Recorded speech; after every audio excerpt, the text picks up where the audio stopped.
Mainit na balita.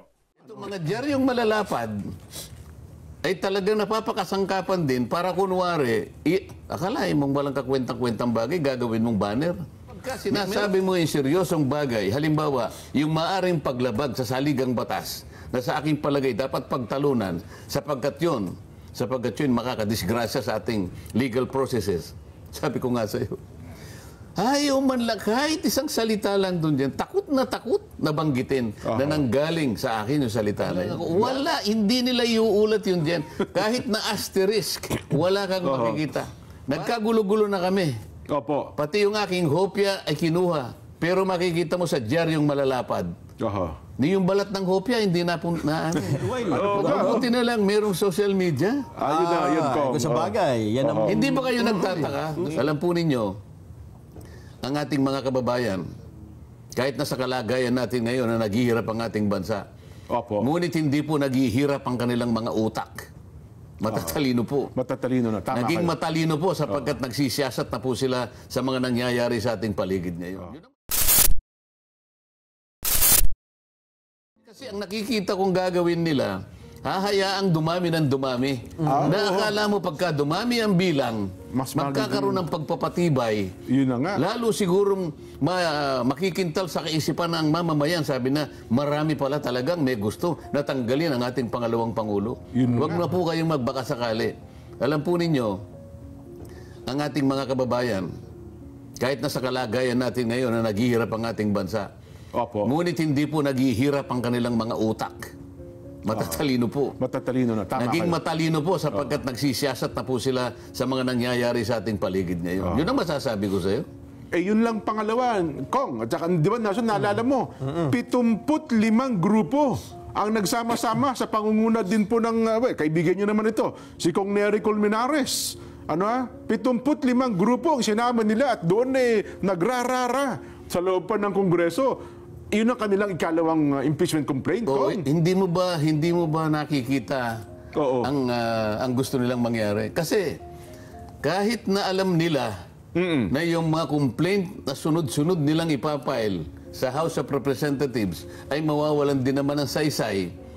Pero natatanyag sila sa mga dyaryo. Ay, totoo po naman. Itong mga dyaryong malalapad ay talagang napapakasangkapan din para kunwari, akalain mong walang kakwentang-kwentang bagay, gagawin mong banner.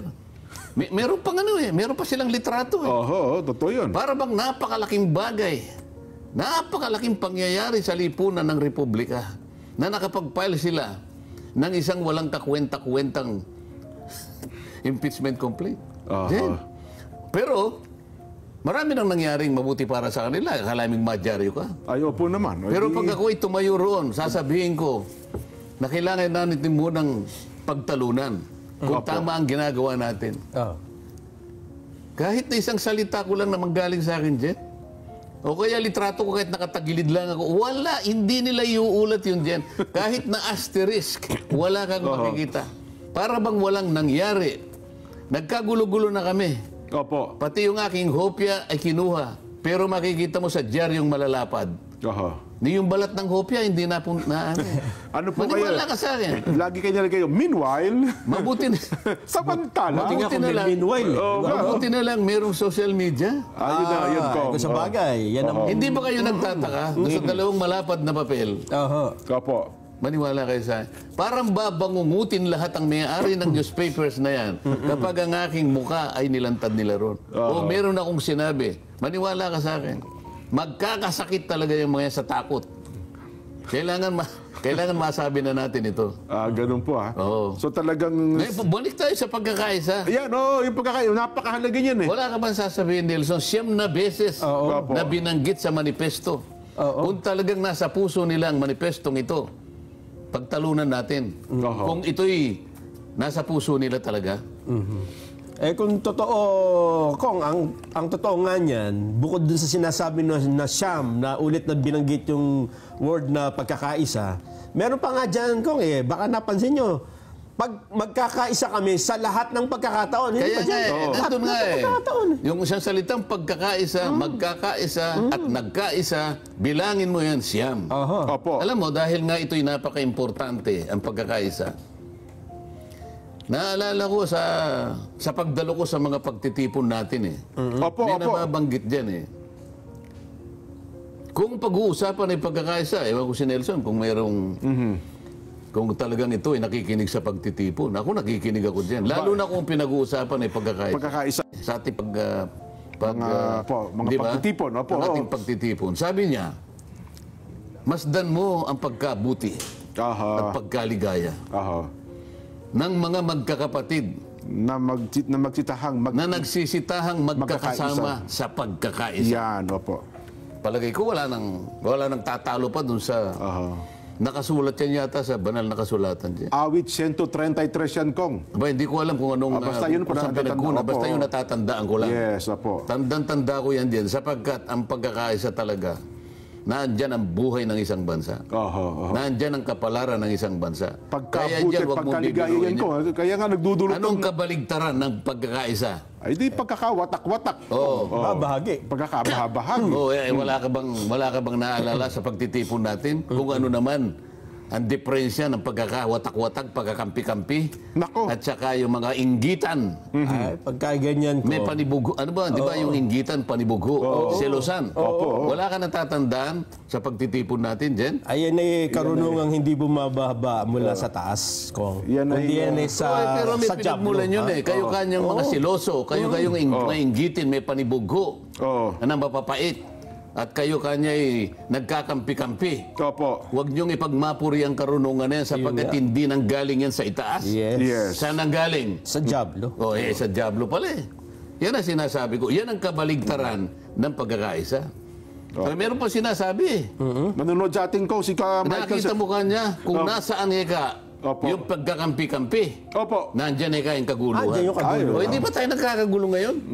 Totoo yan. Ay, kasi nga, yun ang ginagawa ng iba. Sabi ni Ka Michael Sandoval, Jen, i-guess nyo ako dyan. Parang may tagabasa. Parang may tagabasa. Opo. Sino ba yun?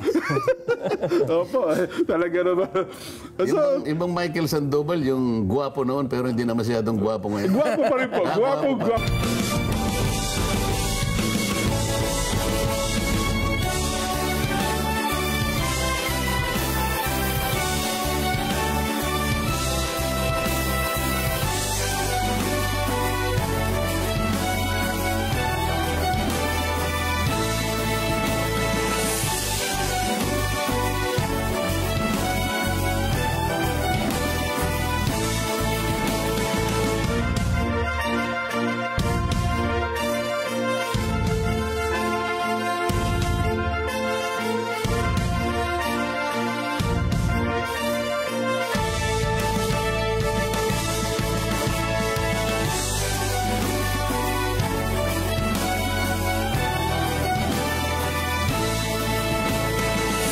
Patunayan nila sa gawa. Eh, Huwag pag lang sa hindi nila salita. pinangatawanan dito, magrarally ako dyan.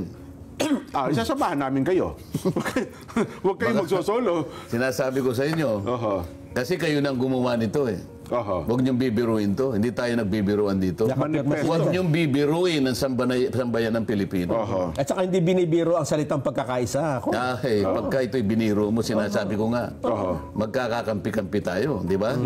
Ito ay hindi nang galing sa itaas, Oho. nang galing sa lupa, kanya. Totoo yan. Sa laman at sa... Sa jablo. Ayan.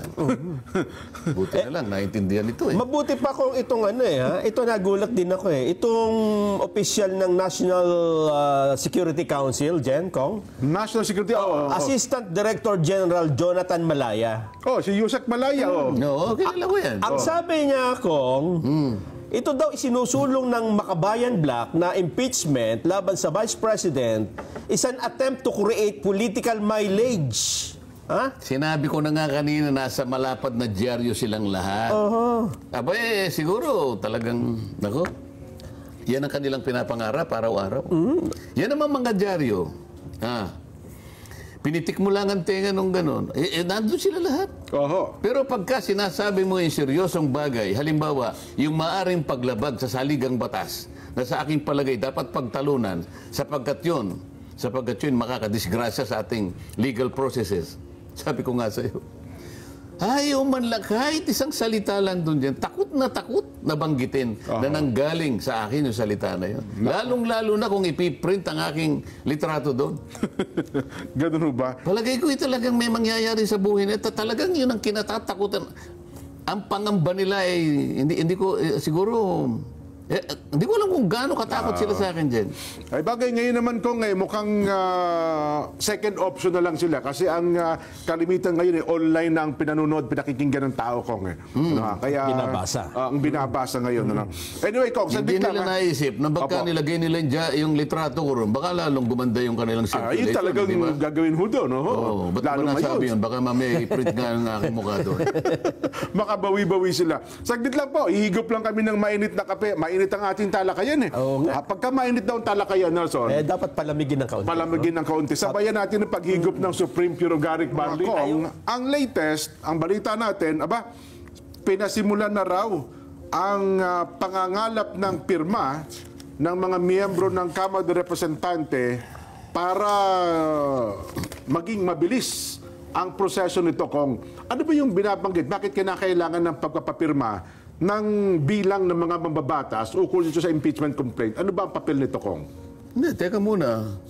Kung sinimulan na nila ang pagkalap ng pirma, Opo, meron na raw po eh. o dilalabag na naman sila sa tinutukoy ng Pangulo, sinabi na nga niyan, tigilan nyo na yan eh.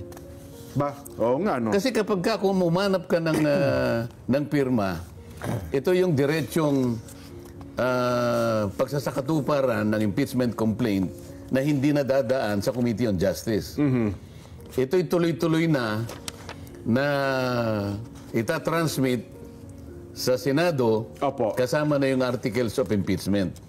Kapag ginawa nila ito yung pinag-uusapan natin na imbes na sila'y magkaisa sa Pangulo, makipagkaisa sa Pangulo sa kanyang layunin, na isang tabi na natin lahat ito sapagkat sa kanyang panukala, sa kanyang pagtaya, mas marami tayong problema ngayon. So yung maliit na bagay na ginagawa nyo, na pinagtatalunan nyo dyan, sapagkat wala namang kapupuntahan, wala namang ibubunga, kahit sa buhay ng isang Pilipino, sabi nga, tempest in a teacup. Opo. Kapag ginawa nila ito'y direktang paglaban doon sa opinyon ng Pangulo. So sa makatwid, dito pa lang, sa pinabanggit mo, kung totoo yan, yan ang kinatatakutan ko. Na itong ginawang manifesto na ito, ay kunwari lang. Ganun po? Ano yung kunwari sa English? Ito, hypocrisy. Kunwari yan lang. Pagpapanggap, pagbabalat kayo. Ito'y nakakatakot. Panluloko ito sa ating mamamayan. Kapag ito'y ginawa nila, halimbawa, nagsimulang sila ang mga mangalap. Makikita na po ninyo ang pagbabalat kayo ng lahat ng pipirma na nagkunwaring nakipagkaisa sa Pangulo, pero pagpapanggap lamang po. Yan ang nakakatakot din. Dapat pala, alamin ng Kaya sabi Pangulo. ko sa iyo, magrarally ako.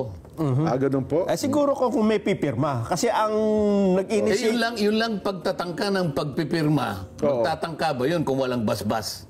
Makabayan Black Kong hindi talaga sumusunod sa presidente ito. Ginagamit lang ng mga yan, kunwari lang yan. Kunwari lang ba ito? Yung bang gumagamit ba sa kanila? Yung bang gumawa ng manifestong ito, ay tatanong ko sa inyo, sumama ba yung Makabayan Black?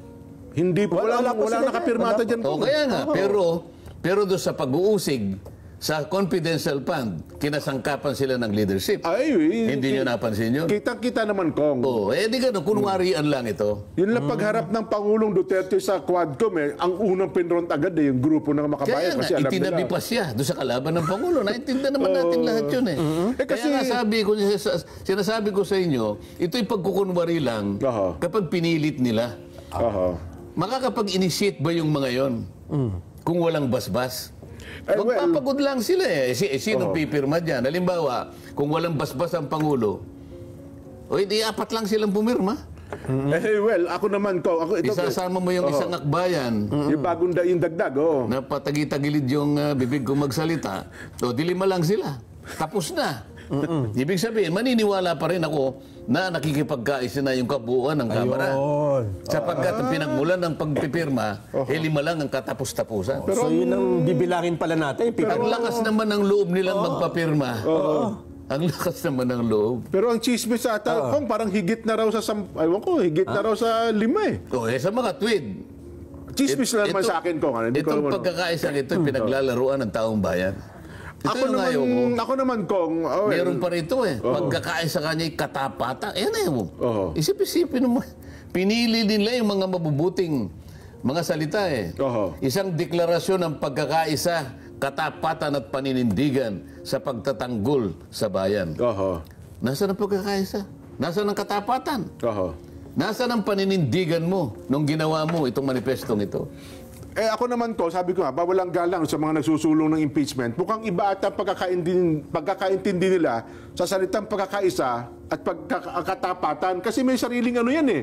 May sariling ideolohiya kong eh. Yan ang malungkot dyan eh. Kaya Di ba? tinatanong ko sa inyo kung kasama sila dito sa manifesto. Kung hindi, kung hindi pala, bakit sila yung pinaka-aktibong puwersa nung ginigisa nila ang dating Pangulo at nung ginigisa nila yung kanyang anak na nagkataong pangalawang Pangulo ng ating bansa? Doon sa mga Bakit nakalagda. sila yung bida doon? Sa mga nakalagda. Sila pang Kong, wala nakapagpapakulong at sasayaw-sayaw pa sila kapag nakapagpakulong sila. Ay, oo. Sasabihin nyo sa akin, nasaan ang katapatan? Nasaan ang katapatan? Hindi ba pagkukunwari lahat? Itong mga miyembro ng Makabayan Black, tatanungin ko kayong dalawa. Meron na bang programa ang ginawa ng ating bansa mula pa nung panahon ni Emilio Aguinaldo